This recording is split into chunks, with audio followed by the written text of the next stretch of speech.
Bismillahirrahmanirrahim. Alhamdulillahirabbil alamin wassalatu wassalamu ala asyrafil anbiya'i wal mursalin sayyidina Muhammad wa ala alihi wa sahbihi ajma'in amma ba'd.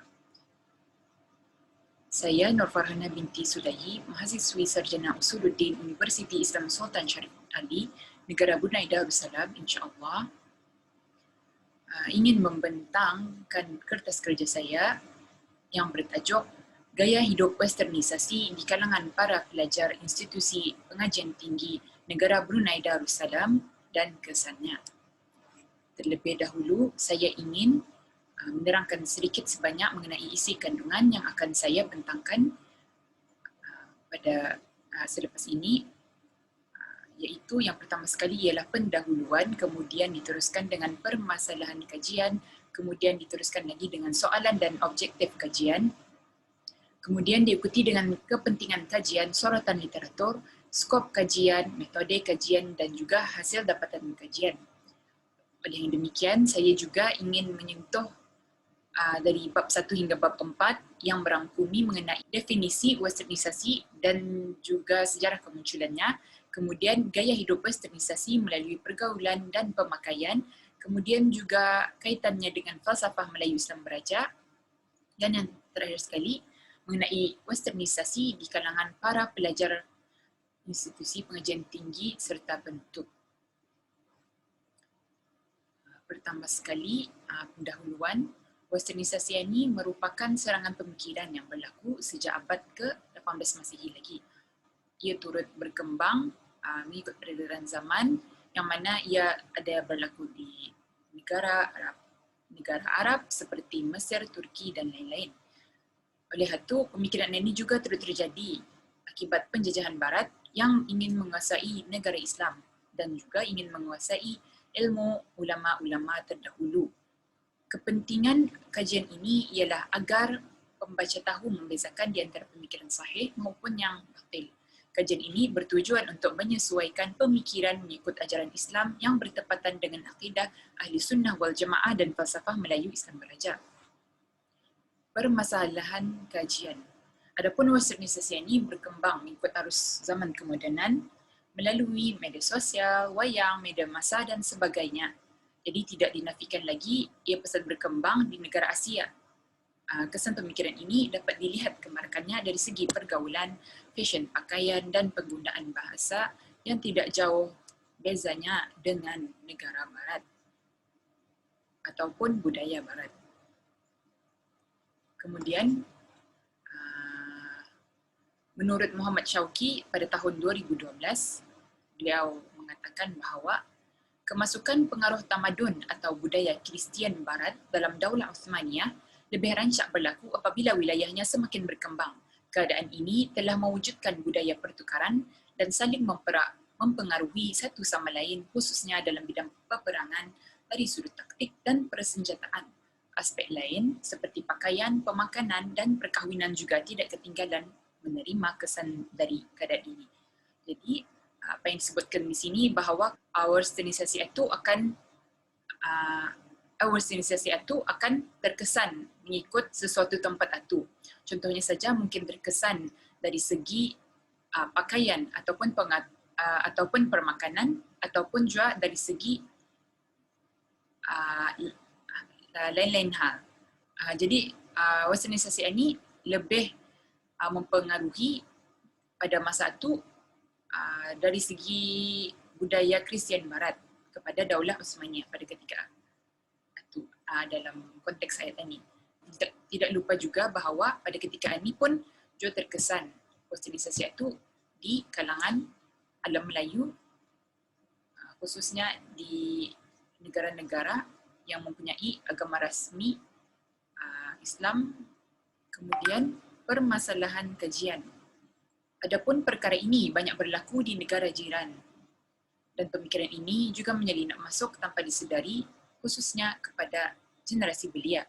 Oleh itu, pengkaji akan menggunakan kaedah soal kaji selidik kepada pelajar institusi pengajian tinggi IPT di negara Brunei Darussalam agar mengetahui sejauh mana pemikiran ini memberi kesan kepada belia sekarang.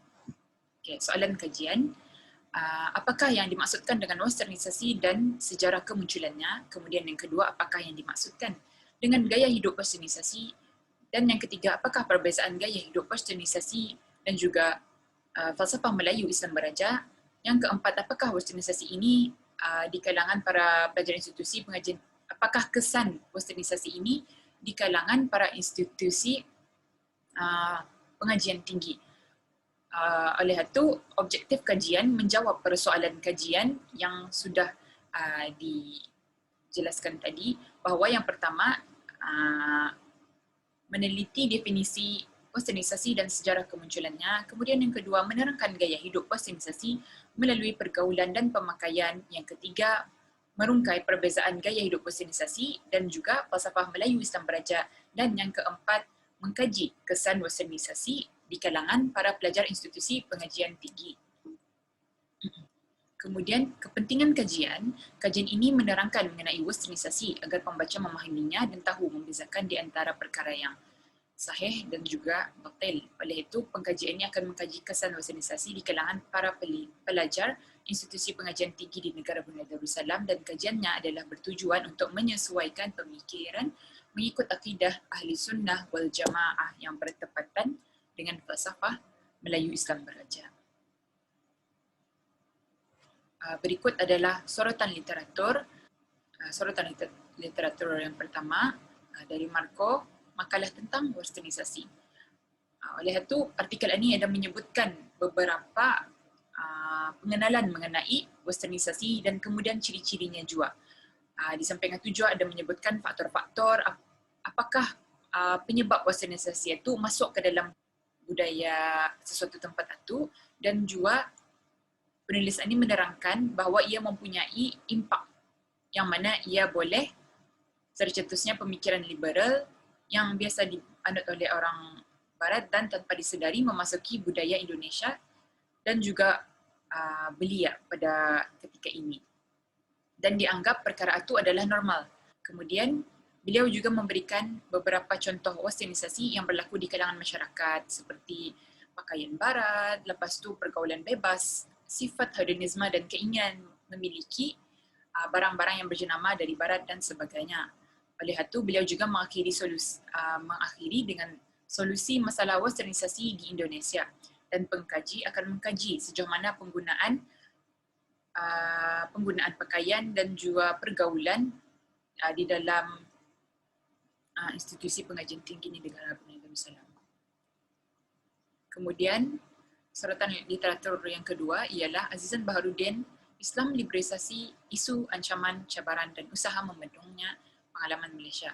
Jadi, dalam penulisan beliau menerangkan mengenai definisi dan asal-usul pemikiran liberal dan penggunaan Islam liberal.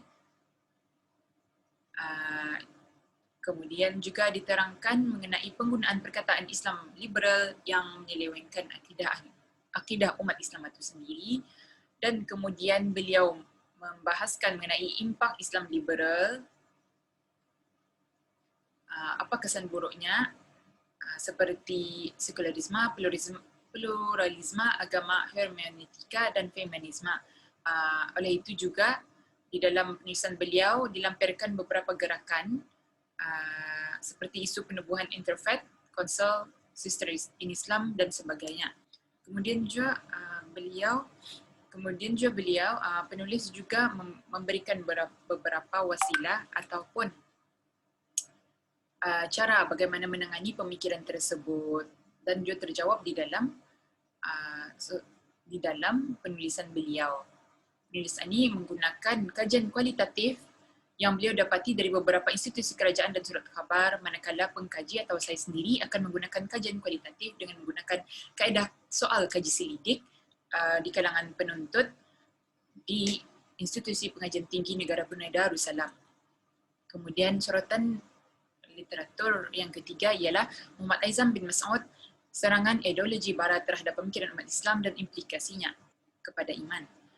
Dalam penulisan beliau menerangkan mengenai beberapa pemikiran seperti sekularisme, kapitalisme, humanisme dan hedonisme, dan menerangkan ciri-ciri setiap pemikiran tersebut dan juga kesannya terhadap iman. Oleh itu, saya sebagai pengkaji akan menerangkan mengenai westernisasi dan ciri-cirinya serta kesannya terhadap falsafah Melayu Islam Beraja.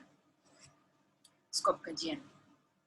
Adapun kajian ini akan meneliti pengertian westernisasi, gaya hidup westernisasi dan perbezaan falsafah Melayu Islam Beraja dan gaya hidup westernisasi.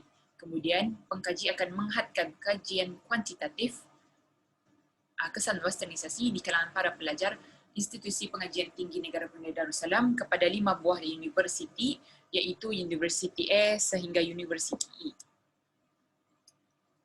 Kemudian metode kajian. Adapun pengkaji akan menggunakan kajian kualitatif dan juga kajian kuantitatif, di mana kajian kualitatif adalah merangkumi pengenalan westernisasi, sejarahnya dan pengenalan falsafah Melayu Islam Beraja. Kemudian kajian kuantitatif akan menggunakan kaedah soal kaji selidik kepada para pelajar Institusi Pengajian Tinggi di Negara Brunei Darussalam. Saya sampelnya 200 orang, yang mana 40 pelajar dari setiap universiti, dari Universiti A sehingga Universiti E. Kemudian hasil dapatan kajian memfokuskan kepada westernisasi yang mana diterangkan di dalamnya mengenai definisi dan sejarah kemunculannya yang terkesan di negara seperti Mesir dan juga Turki, dan juga kemudian pengkaji menerangkan gaya hidup westernisasi serta perbezaannya dengan falsafah Melayu Islam Beraja, kerana MIBR itu sendiri tidak menggunakan konsep multiracial, multireligious dan multicultural, kerana sudah turun-temurun negara Brunei Darussalam ini merupakan negara Melayu Islam Beraja yang mana tiada percampuran di dalam bangsa, agama dan budaya. Okay. Oleh yang demikian, kajian akan menggunakan kaedah soal kaji selidik di kalangan para pelajar di 5 buah institusi pengajian tinggi di negara Brunei Darussalam. Adapun westernisasi dan sejarah kemunculannya, menurut Kamus Besar Bahasa Indonesia, westernisasi itu bermaksud pemujaan terhadap Barat yang berlebihan ataupun dikenali sebagai pembaratan. Oleh itu, begitu juga dengan Kamus Dewan Bahasa dan Pustaka Malaysia, diterangkan di sana bahawa westernisasi ini disebut sebagai pembaratan yang bermaksud perbuatan, usaha, kegiatan dan sebagainya yang menjadikan sesebuah negara itu meresapi adat, cara hidup, kelakuan orang Barat, pemodenan yang berasaskan tamadun Barat, dan ini mengakibatkan proses urbanisasi, perindustrian dan modernisasi. Menurut Shauki 2012, westernisasi etnik atau dikenali sebagai proses pembaratan ini berlaku sejak Daulah Osmaniyah lagi. Yang mana pada masa itu ada kerajaan yang terletak berjiran dengan Daulah Osmaniyah ini, iaitu Empire Byzantine, yang mana di sana berlakulah beberapa proses asimilisasi yang melibatkan sistem-sistem penting perintah, dan juga ia banyak diadaptasikan kepada sistem pemerintahan. Apa yang ada di sistem pemerintahan Byzantine itu ada terkesan di sistem Daulah Osmaniyah itu sendiri. Kerajaan Osmaniyah ini merupakan proses pembaratan atau westernisasi. Ada memulakan proses pembaratan sekitar abad 18 ke 19 sebelum berlakunya proses sekularisasi dengan kenaikan Mustafa Kamal Atatürk pada abad ke-20, dan adanya berlaku 2 reformasi, iaitu Nizam Jadid dan juga Tanzimat. Daripada 2 reformasi tersebut berlakunya 2 kumpulan atau terciptanya 2 kumpulan, iaitu Osmani Muda dan juga Turki Muda, yang mana ia menyebabkan reformasi yang membawa kepada proses pembaratan dari segi ekonomi, kewangan, pentadbiran dan pendidikan. Kemudian gaya hidup westernisasi melalui pergaulan dan pemakaian. Jadi gaya hidup pergaulan ini ialah menerangkan mengenai bicara dan sopan santun di wilayah barat yang sebetulnya berbeza dengan wilayah timur. Oleh itu, adapun gaya hidup westernisasi ini dan budaya asing tidak akan berhenti dan terus berkembang, dan akan terus berkembang dengan tujuan agar dapat mengembangkan pola pemikiran agar ia dapat bersaing mengikut zaman tanpa harus merosak budaya asli dalam sesuatu daerah itu. Selain itu juga media massa juga memainkan peranan dalam hal ini, dan juga sekiranya seseorang itu bekerja di sesuatu tempat ataupun di sesuatu tempat di kawasan barat ataupun menuntut ilmu di sana, maka akan terkesan westernizasi di setiap individu itu. Kadang-kadang ada yang terkesan. Sebagai contoh saja, perempuan sewajarnya menutup aurat. Kemudian, oleh sebab terkesannya westernizasi ini, maka seorang perempuan itu tidak malu lagi untuk mengenakan pakaian yang terbuka ataupun tidak menutup aurat, seperti mengenakan baju ketat, mewarnai rambut, dan juga tidak memakai tudung ketika keluar rumah. Cuma itu juga dengan lelaki, kadang-kadang ada yang meniru style atau fashion barat itu sendiri, yang mana kadang-kadang mereka tidak menutup aurat. Jadi oleh yang demikian, kajian ini memfokuskan melalui pergaulan dan pemakaian lelaki serta perempuan di kalangan belia. Kemudian perbezaan gaya hidup westernisasi dan Melayu Islam beraja. Adapun seperti mana yang kita ketahui bahawa westernisasi itu bermaksud pemujaan terhadap barat yang berlebihan atau lebih kepada pemberatan. Jadi falsafah Melayu Islam beraja ini, kedudukannya dan coraknya telah diperkukuhkan dengan peruntukan undang-undang bertulis dan juga perlembagaan dalam perkara-perkara kuasa memerintah. Jadi di negara Brunei Darussalam, perkara-perkara mengenai menaik takhta dan juga perkara-perkara mengenai Perdana Menteri, jadi seorang raja atau sultan itu dan Perdana Menteri itu sendiri mestilah seorang yang berbangsa Melayu Brunei dan juga beragama Islam. Oleh itu juga, itu yang dikatakan sebagai sistem beraja. Kemudian, dalam perkara ini juga, Islam itu dijadikan sebagai agama rasmi dan juga bahasa Melayu itu dijadikan sebagai bahasa rasmi negara. Oleh itu, haruslah di dalam sebuah negara, di negara Brunei Darussalam ini, terdapat falsafah Melayu yang mana ia merupakan bahasa rasmi negara, Islam sebagai agama rasmi negara, dan sistem beraja yang mana yang kuasa pemerintahannya adalah di kalangan Melayu Brunei yang beragama Islam. Ini menunjukkan bahawa corak Melayu Islam beraja itu harus diaplikasikan kepada masyarakat Brunei itu sendiri. Jadi termasuk juga dalam tadi mengekalkan adat Melayu, masyarakat Brunei itu mengekalkan adat Melayu tanpa meninggalkan kepercayaan agama Islam menurut akidah Ahli Sunnah wal Jamaah sebagai pegangan negara ini. Jadi sesuatu yang berkaitan dengan kepelbagaian dalam agama ataupun multi-religious dan kepelbagaian dalam adat itu ataupun multi-culture itu tidak seharusnya masuk ke dalam negara Brunei Darussalam kerana sudah jelas bahawa falsafah Melayu Islam beraja itu mengekalkan adat Melayu dan Islam itu sendiri agar pemikiran atau budaya luar itu tidak masuk secara berleluasa.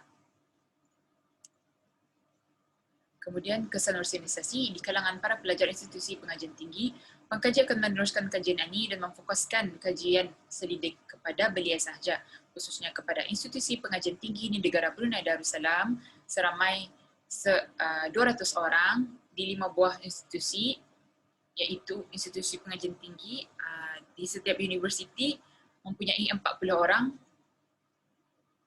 pelajar yang akan dikaji selidik. Kesimpulannya, jadi seiring dengan peredaran zaman itu, westernisasi kini bermaharajalela dalam pemikiran manusia secara sedar dan tidak sedar, terutamanya melalui media massa, televisyen dan juga filem. Bagi menangani masalah tersebut, seharusnya kita itu terlebih dahulu tahu di mana kedudukan belia masa ini. Adakah westernisasi sudah memasuki gaya hidup belia ataupun sebaliknya, kerana belia sekarang merupakan pemimpin di masa akan datang. Jadi, secara kesimpulannya bahawa bab yang pertama menerangkan mengenai definisi itu secara umum dan juga sejarah kemunculannya. Kemudian yang kedua mengenai gaya hidup westernisasi yang berlaku di kalangan belia. Kemudian yang ketiga menerangkan mengenai perbezaan gaya hidup Westernisasi dan juga falsafah Melayu Islam Beraja. Dan yang keempat terakhir sekali mengenai kesan di kalangan penuntut atau para pelajar di institusi pengajian tinggi Brunei Darussalam. Oleh itu, beliau harus membawa pemikiran betul dan juga bertepatan dengan falsafah Melayu Islam Beraja dan berlandaskan akidah Ahli Sunnah wal Jamaah. أقول قولي هذا واستغفر الله لي ولكم وبالله التوفيق والهداية والسلام عليكم ورحمة الله وبركاته.